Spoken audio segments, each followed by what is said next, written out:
মহানগৰীৰ মালিগাঁৱত ভুৱা CBI বিষয়া আৰক্ষীৰ পোছাকত গুৱাহাটীত ঘূৰে ভুৱা CBI বিষয়া আৰক্ষীৰ জালত ভুৱা CBI বিষয়া ফাইজুৰ ৰহমান ওৰফে ডেনিছৰ পৰা দুটা নকল পিস্তল এটা মোবাইল ফোন আৰু ভুৱা আই কাৰ্ড জব্দ কৰা হৈছে।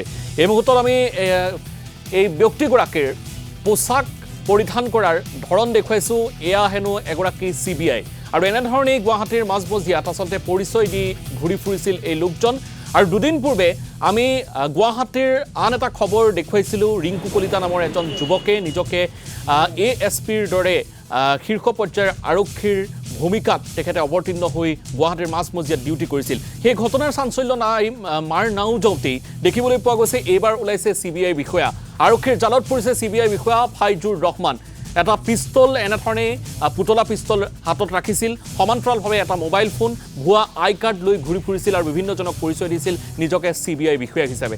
অৱশ্যে দিন বেয়া আছিল আৰু অৱশেষত মালিগাঁৱত এই ভুৱা CBI বিষয়াগৰাকী জালত পৰিছে। কি নাম? ফাইজুল হাজৰিকা, ক'ত ঘৰ? মঙলদৈ। কিয় বোলে এনেকুৱা কৰিলা?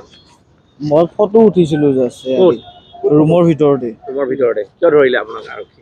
কালি মই আহিছিলোঁ খানা খাবলৈ, তাৰ পৰা লৈ আহিছে ক'ত খানা খাব লাগিছিলে? গৈ কিনে এই ৰুম ইচ্ছাৰৰ ঘৰত। কাৰ ঘৰত? আৰক্ষী ড্ৰেছত আহিছিলে? নাই নাই নাই, আৰক্ষী ড্ৰেছ পিন্ধি কিয় ফটো কৰিছিলে? ফটো উঠিছিলোঁ কিহৰ বাবে? কিহৰ বাবে? এনেই ৰিল বনোৱাৰ। আৰু আপোনাৰ হাতত যে পিষ্টলটো ৰাখি এইটো লাইটাৰ হয়, কিটচেনত হেৰি কৰোঁ এইটো, তাৰ পৰা কালি লৈ অহা হৈছে।